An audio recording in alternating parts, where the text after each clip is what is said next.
नमस्कार, मैं रवीश कुमार। राहुल गांधी ने आरक्षण पर ऐसा क्या बोल दिया कि बीजेपी लगातार मुद्दा बनाई जा रही है।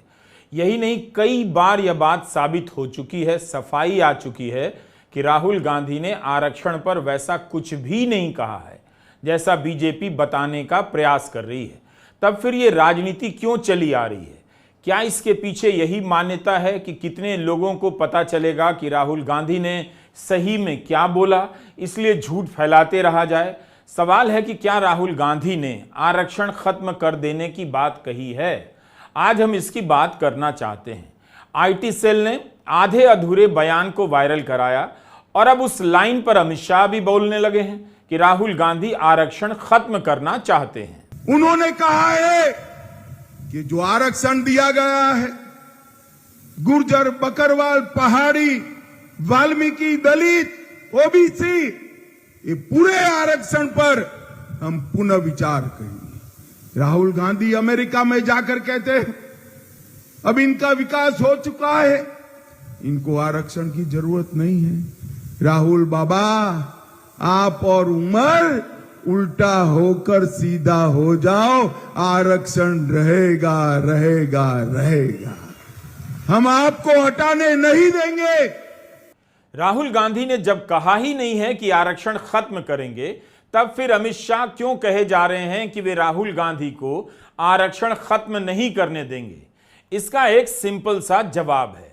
2024 के चुनाव में कांग्रेस ने अपने मैनिफेस्टो में लिखा है कि आरक्षण की सीमा 50% से ज्यादा बढ़ा दी जाएगी। अब आप ये पता कीजिए कि कांग्रेस के इस वादे पर बीजेपी ने कितनी आलोचनाएं की हैं, क्या प्रतिक्रिया दी है या चुप्पी साध ली है, ताकि बोलने से जनता को इस वादे के बारे में कभी पता ना चले। जितनी आबादी एससी और एसटी की है उतना रिजर्वेशन उनको मिलना चाहिए। और प्रधानमंत्री जी, अगर आपने कास्ट सेंसस का डेटा रिलीज नहीं किया और 50% का कैप नहीं हटाया, पहले हम आप पे दबाव डालेंगे, आपसे करवाएंगे, और अगर आपने नहीं किया तो हम करेंगे। वो छीनने की बात कर रहे हैं, हम आरक्षण को बढ़ा देंगे, 50% से ज्यादा कर देंगे। सबसे बड़ा मुद्दा रिजर्वेशन को 50% से ज्यादा बढ़ाने का है। हमारी सरकार आएगी तो ये 50% का लिमिट है, इसको हम तोड़ के अलग कर देंगे और रिजर्वेशन को 50% से आगे बढ़ा देंगे। हमने निर्णय लिया है चुनाव के बाद ये जो आर्टिफिशियल लिमिट लगा रखी है जिससे करोड़ों लोगों को नुकसान हो रहा है, 50% रिजर्वेशन की लिमिट को हम तोड़ के हटा देंगे, बाहर फेंक देंगे इसको।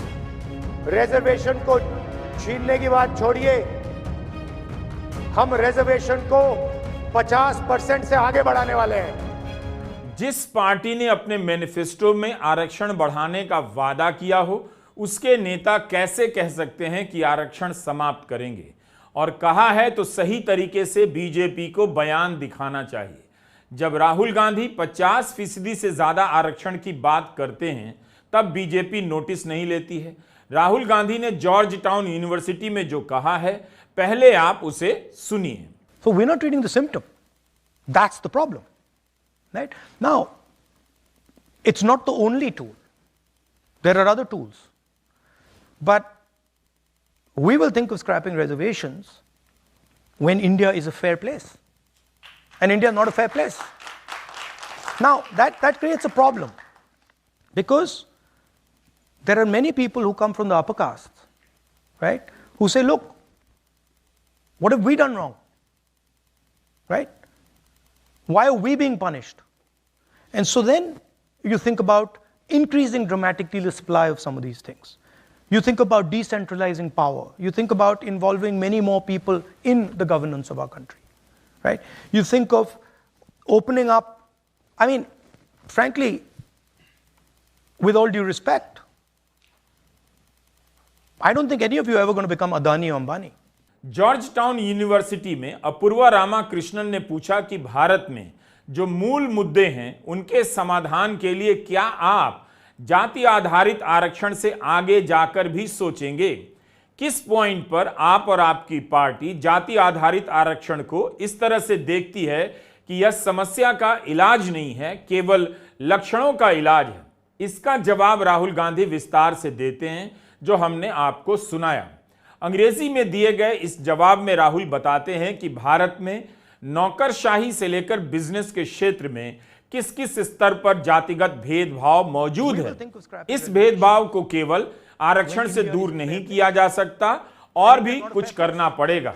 इसके आगे राहुल गांधी कहते हैं कि हम आरक्षण हटाने के बारे में तब सोचेंगे जब भारत में भेदभाव नहीं होगा। अभी भारत में ऐसा नहीं है। राहुल गांधी यह बता रहे हैं कि क्यों आरक्षण का होना जरूरी है, लेकिन इस बात को बीजेपी घुमा रही है कि राहुल गांधी ने कहा है कि आरक्षण समाप्त कर देंगे, जबकि उन्होंने कहा ही नहीं। यह बात तो सभी आरक्षण समर्थक भी कहते हैं कि आरक्षण एक अधिकार है और यह आज भी होना चाहिए, क्योंकि आज भी समाज में जातिगत भेदभाव मौजूद है। राहुल गांधी का जवाब 4 मिनट लंबा है और बीजेपी उस जवाब से एक लाइन उठाती है, ट्वीट कर देती है। वो लाइन है, we will think of scrapping reservations when India is a fair place. जब भारत में भेदभाव समाप्त हो जाएगा तब हम आरक्षण हटाने के बारे में सोचेंगे। We will think of scrapping reservations when India is a fair place. We will think of scrapping reservations when India is a fair place. We will think of scrapping reservations when India is a fair place. We 2 bar repeat पे लग जाएगा। चुनाव के समय भी यही हुआ था।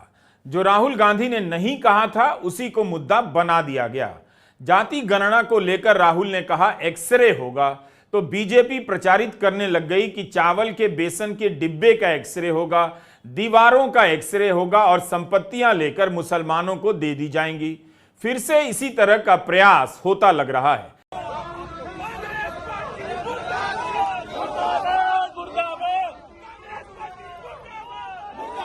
बीजेपी राहुल गांधी ने जो नहीं कहा उसे स्थापित करने में लग गई है। उनके बयान को लेकर विरोध प्रदर्शन भी करती है। फैक्ट चेकर ऑल्ट न्यूज ने इस पर पूरा वीडियो बनाया है कि राहुल के बयान को तोड़ मरोड़ कर बीजेपी मुद्दा बना रही है। यहां तक कि रविशंकर प्रसाद जैसे नेताओं ने भी इस पर प्रेस कॉन्फ्रेंस कर दी है।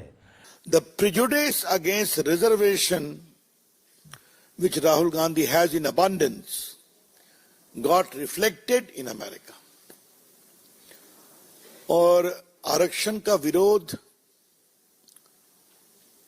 उनकी विरासत है। आपको मालूम होगा कि नेहरू जी की चिट्ठी हम लोगों ने कई बार आप लोगों को बताई है, जहां उन्होंने मुख्यमंत्री को कहा कि आरक्षण मेरिट को खत्म नहीं करना चाहिए। इंदिरा गांधी का स्टेटमेंट आरक्षण के खिलाफ। राजीव गांधी ने खुलेआम मंडल कमीशन का विरोध किया था, ठंडे बस्ते में डाला था। और अब तो आपने देख ही लिया, जिस भारत के संविधान को बचाने की बात राहुल गांधी कर रहे हैं, लाल किताब लेके घूमते हैं, उस संविधान के साथ सबसे बड़ा छलावा और धोखा राहुल गांधी कर रहे हैं। ये आरक्षण का अधिकार बाबा साहब अंबेडकर की कोशिश से मिला, जिसमें जरा काइंडली प्लीज प्लीज प्लीज पीछे, जिसमें यह अधिकार दिया गया schedule caste, schedule tribe, OBC, अति पिछड़े, इन सबों को शिक्षा में, नौकरी में आदि में। और आपको पता है कि शेड्यूल कास्ट और शेड्यूल ट्राइब को विधानसभा और लोकसभा में भी आरक्षण दिया गया। गोदी मीडिया हर दिन तो राहुल गांधी के बयान की सच्चाई को नहीं छापेगा, अव्वल तो जोर शोर से बताएगा भी नहीं, लेकिन बीजेपी इसे दोहराती जा रही है अलग अलग स्तर पर कि राहुल गांधी ने कहा है कि आरक्षण समाप्त कर देंगे, जबकि राहुल गांधी ने कहा ही नहीं। 2 हफ्ते से बीजेपी इसे मुद्दा बना रही है। इसका खंडन राहुल गांधी ने अमेरिका में ही कर दिया, जब वाशिंगटन के नेशनल प्रेस क्लब में एक बातचीत के दौरान मूल सवाल का जवाब रोककर उन्होंने इस पर सफाई दी। We also said that we are going to, somebody said, somebody misquoted me yesterday saying that I'm against reservations. I've been saying again and again and again, we're going to increase reservations beyond 50%. And I'm not against reservations. Kashmir में अमित शाह के बाद महाराष्ट्र में महायुति के अन्य नेताओं ने भी इसी बात को उठाने की कोशिश की है। देवेंद्र फडणवीस, एकनाथ शिंदे, संजय निरुपम दोहरा रहे हैं, राहुल गांधी आरक्षण खत्म करना चाहते हैं। निरुपम ने तो उद्धव ठाकरे और शरद पवार से पूछ डाला कि क्या वह इस तरह की आरक्षण विरोधी राय के पक्ष में हैं। महाराष्ट्र कांग्रेस के नेता नाना पटोले ने इस पर कड़ी प्रतिक्रिया देते हुए कहा है, नेता प्रतिपक्ष राहुल गांधी पर यह आरोप सरासर गलत है। राहुल गांधी ने आज एक बार फिर से इस पर वीडियो जारी किया है, जिसमें राहुल गांधी बार बार कहते देखे जा सकते हैं कि वे आरक्षण की सीमा 50% से ज्यादा करना चाहते हैं। राहुल ने वीडियो के साथ यह भी लिखा है कि बहुजन विरोधी भाजपा चाहे कितना भी झूठ फैला ले, हम आरक्षण पर आंच तक नहीं आने देंगे। हम तब तक नहीं रुकेंगे जब तक एक विस्तृत जाति जनगणना ना हो जाए। आरक्षण पर से 50% की सीमा हटाकर हर वर्ग को उनका हक, हिस्सेदारी और न्याय न मिल जाए। जनगणना से प्राप्त जानकारी भविष्य की नीतियों का आधार ना बन जाए। मोदी जी जाति जनगणना बोलने तक से डरते हैं। वो नहीं चाहते हैं कि बहुजनों को उनका हक मिले। मैं फिर से दोहराता हूं, मेरे लिए यह कोई राजनीतिक मुद्दा नहीं है। बहुजनों को न्याय दिलाना ही मेरे जीवन का मिशन है। रिजर्वेशन की बात कर रहा हूँ। ये जो 50% का लिमिट है, इसको कांग्रेस पार्टी की सरकार, इंडिया की सरकार उठा के फेंक देगी। तोड़ फोड़ के हम भरेगा। I've been saying again and again and again. 50% के लिमिट को रद्द करके हम आपका रिजर्वेशन, गरीबों का रिजर्वेशन बढ़ाएंगे। जो 50% का कैप लगा रखा है उसको आप पहले हटाइए, और अगर आप इस काम को नहीं करोगे पहले हम आप पे दबाव डालेंगे और फिर हम करके दिखाएंगे। तो रिजर्वेशन पे 50% का लिमिट रखा हुआ है, इसको एकदम हटा देना चाहिए। हमने डिसीजन ले लिया है, 50% का ये जो बैरियर बना रखा है इसको तोड़ फोड़ के हम परे कर देंगे। ये जो 50% का लिमिट लगा रखा है, इस लिमिट को हम हटा देंगे, परे कर देंगे। मैं आपको गारंटी देके कह रहा हूँ, इसको कांग्रेस पार्टी की सरकार, इंडिया की सरकार उठा के फेंक देगी, और जो पिछड़ों का हक बनता है वो उनको मिले। हमारी सरकार आएगी तो ये 50% का लिमिट है, इसको हम तोड़ के अलग कर देंगे। ये जो रिजर्वेशन पे 50% का कैप लगा रखा है, इसको आप हटाइए। अगर आप ये नहीं कर सकते हो, परे हट जाइए, हम कर देंगे। Barrier of 50% that has been placed on reservation, we are going to remove that barrier. I've been saying again and again and again, we're going to increase reservations beyond 50%. And I'm not against reservation. ना जाति जनगणना रुकेगा, ना 50% का barrier. जनता से order आ गया है, प्रधानमंत्री जी को ये बात एक्सेप्ट कर देनी चाहिए और ऑर्डर लागू कर देना चाहिए, और अगर नहीं करेंगे तो फिर दूसरे प्रधानमंत्री करेंगे। लोकसभा चुनावों के समय कितना झूठ फैलाया गया। कहा गया कि मंगलसूत्र लेकर कांग्रेस किसी और को दे देगी। दरअसल जाति की गणना को टालना मुश्किल होता जा रहा है। आज न कल बीजेपी पर यह दबाव बढ़ता ही जाएगा कि वह जाति की गणना कराए। लग रहा है कि बीजेपी उसके पहले बहाने खोज रही है। बेहतर है वो जाति की गणना के लिए हां कह दे। बेशक राहुल गांधी को इसका श्रेय मिलेगा, क्योंकि लोकसभा में खड़े होकर उन्होंने कहा था कि जाति की गणना होकर रहेगी। लेकिन राहुल गांधी ने जो कहा ही नहीं है, उसे मुद्दा बनाने की कोशिश एक सीमा के बाद सफल नहीं होगी। बीजेपी को बताना चाहिए कि राहुल गांधी ने आरक्षण की सीमा 50% से ज्यादा करने की बात कही है। उस पर पार्टी की क्या राय है? क्या बीजेपी इसके विरोध में है? इस पर बीजेपी को प्रेस कॉन्फ्रेंस करनी चाहिए। नमस्कार, मैं रविश कुमार।